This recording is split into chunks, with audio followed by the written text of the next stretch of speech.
law of inertia states that every object or every body remains at rest or in motion until or unless the external force is applied there. Similarly, now we can see that here is a wheel. So when it is at its initial position or in at rest, so it will remain at rest until I have applied the force.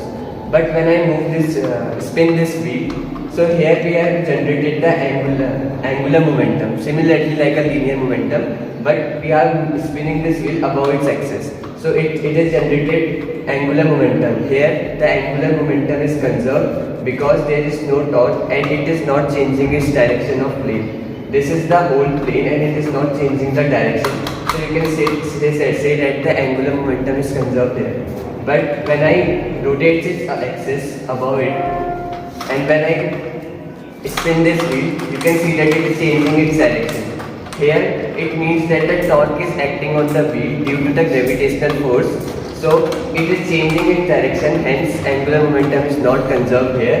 And it is demonstrates that the angular momentum is not conserved due to the torque acting on it by the gravitational force. Thank you. मैंने इसको छोड़ा। अब जैसे मैं इसको rotate करूँगा तो क्या होगा? एंगुलर मोमेंटम जनरेट होगा, ठीक है?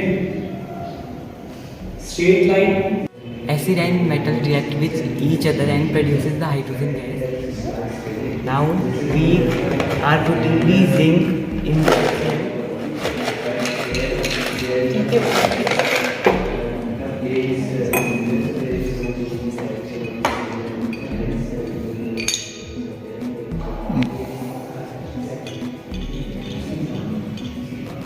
by the reaction of zinc and hydrochloric acid, the hydrogen gas is released.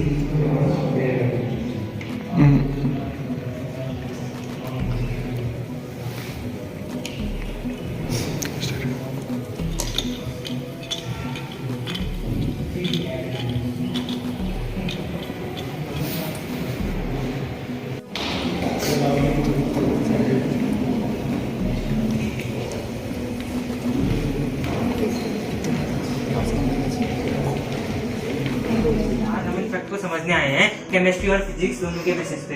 हमारे पास यहाँ पे एक सॉल्यूशन बना हुआ है, ये डेटॉल सॉल्यूशन है, और हम यहाँ पे दूसरा सॉल्यूशन बना रहे हैं, मिल्क का सॉल्यूशन है।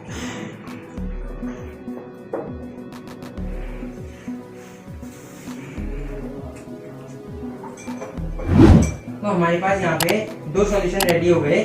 एक है यहाँ पे हमारे पास मिल्क का सॉल्यूशन है और यहाँ पे हमारे पास डेटॉल का सॉल्यूशन है। तो रमन इफेक्ट कहता था कि अगर हम कोलाइडर सॉल्यूशन से एक लाइट को पास करें तो जो लाइट होगी वो स्कैटर हो जाएगी उन पार्टिकल्स के बेसिस पे। तो हम इसी को देखने वाले हैं। तो अब हम एक्सपेरिमेंट करेंगे। हमारे पास ये डेटॉल का सॉल्यूशन है और हम यहाँ से जो लाइट रे है इसको यहाँ से पास करेंगे। तो जैसा कि हम देख पा रहे हैं कि इस सॉल्यूशन से जो लाइट रे है ये बीच से हमें जाते हुए दिख रही है और इसके पार्टिकल्स हमें यहाँ पे विजिबल हो रहे हैं।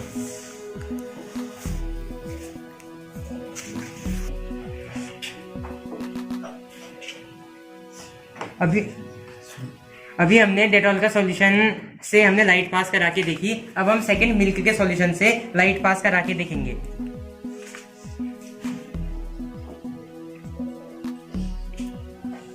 तो हम यहाँ पे देख पा रहे हैं जो लाइट है ये इसके बीच में पार्टिकल को शो करते हुए दिख रही है। हमने अभी के एक्सपेरिमेंट में देखा कि हमने दो सॉल्यूशन लिए, एक मिल्क का सॉल्यूशन, दूसरा डेटॉल का सॉल्यूशन। तो जब हमने इसे लाइट रे पास करी तो उसने जो इसके अंदर के पार्टिकल्स थे उसने हमारी लाइट को स्कैटर कर दिया और इसी को हम रमन इफेक्ट कहते हैं। और रमन इफेक्ट यानी कि स्कैटरिंग ऑफ लाइट जो हमने इस एक्सपेरिमेंट में देख लिया है। The Asian academy senior secondary school में हम एक सप्ताह से साइंस वीक मना रहे हैं और हम लगातार अलग अलग एक्सपेरिमेंट करते जा रहे हैं। आज 1 मार्च हो गई है। आज हम रमन इफेक्ट को समझ रहे हैं। अभी हमने केमिस्ट्री के उसमें हमने रमन इफेक्ट को देखा। अब हम फिजिक्स के उसमें रमन इफेक्ट। सीवी रमन ने 28 फरवरी 1928 को अपना रमन इफेक्ट पब्लिश किया और 1930 में उनको नोबेल प्राइज मिल गया इसी रमन इफेक्ट के चलते हुए।